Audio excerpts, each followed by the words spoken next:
Napa, a wine lover's paradise with a history of winemaking dating back to 1838. This famous valley in Northern California is such a popular region. Just having the word Napa on the bottle can add $20 to the price tag. But how did this all happen? I'm joining the Napa wine train and local producers Lauren Trefethen from Trefethen Wines and David Mahaffey from Heron Lake. Right up this way here. I'll be cooking them a European dish that I hope will pair nicely with their wines. The wine train has been rolling through the Napa countryside since 1989, but the carriage in which we are traveling is 100 years old, as Kira Devitt, granddaughter of the train's owner, told me. We want to preserve the luxury of train travel from back in the 1920s. We want people to be able to experience it and really feel like they're being a part of history. So it's a way to experience Napa from a different perspective. I mean, it's pretty beautiful.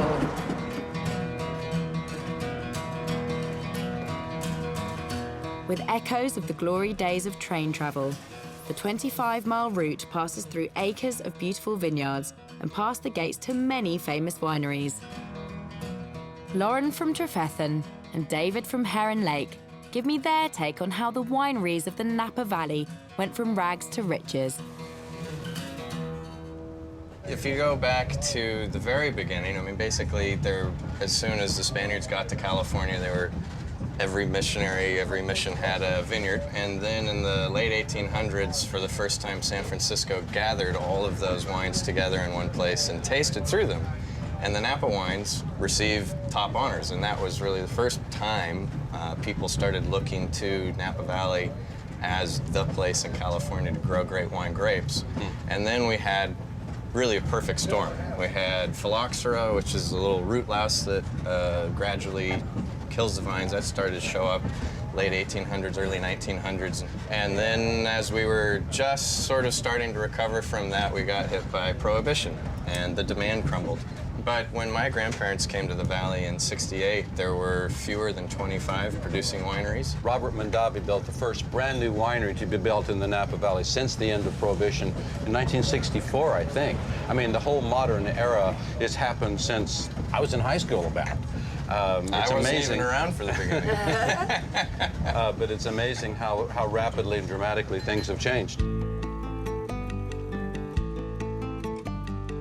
Wine producers here identify the pivotal moment as what is known as the 76 Judgment of Paris. British wine merchant Stephen Spurrier set up a blind tasting in Paris, where to the surprise of the French, Napa Valley wines came out on top. And how significant was that moment in the 70s? Well, it's in retrospect, it's hard to overstate how important it's been, because it really did change a whole lot of people's idea of what was possible out here. We were no longer merely the upstarts and the Western cowboys and so forth. It started putting us in a sense of the realm of the great wines of the world, yeah. And we certainly continue to build on that steadily. I mean, it really was the beginning of the new world of wine. Up until that point, wine was French. If you were in fine wine, you wanted a good glass of wine, it had to be French. Everybody knew that was the only place you could grow good grapes. Yeah. What do you think it is about Napa and California that sort of has made that thing spiral so fast? It is an incredible openness of spirit. Yeah. We've had a great university who's taught successive generations of winemakers. We've had this Western spirit of let's try it, and if it works, we'll adopt it, and we'll share it with everybody so that all the boats in the harbor float with the rising tide, and that's been what's happened dramatically. Yeah, I mean, the basics are nailed here. You've got great climate, you've got great soils, and you've got diversity of all of those things. There are more different soil types than there are in the Médoc in Bordeaux, which allows us to grow all of these different varieties of wine, like Chardonnay and Cabernet, more or less right next to each other. We used to really define ourselves in relation to the French. We define ourselves now in relation to our neighbors. Yeah. Well, thank you so much. I think it's time that I go and cook for you. Ah, I like the sound of that. I'm going to do something which I think is going to complement your reds. So we'll get into the dining car. Excellent. And I'll see you in a bit. Fantastic. As Lauren and David's wines are both made from French varietals, I decide to prepare a classic French dish, coq au vin. I'm going to go in with the wine, whole bottle of the classic California Napa Cab Franc. There is a lot of pressure here. The Train's as famous for its culinary prowess as it is its wine.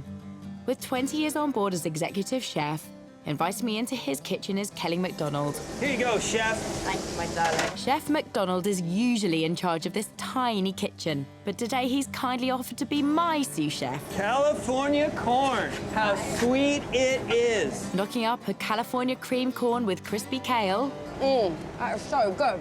to accompany my classic dish.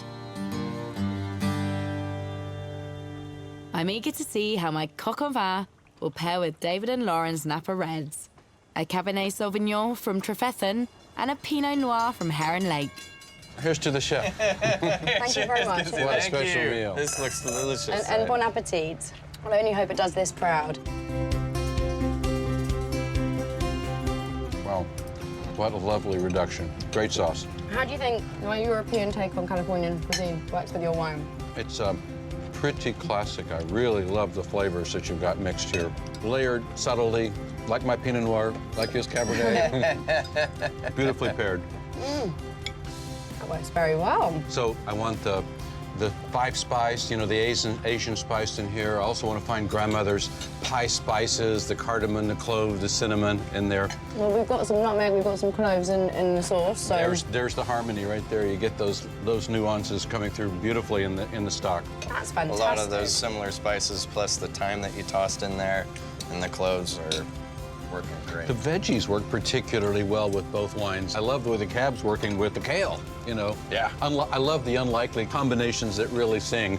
Yeah, I'd say you can come cook us dinner anytime. Tremendous. Bravo. Well, listen, Wait. thank you.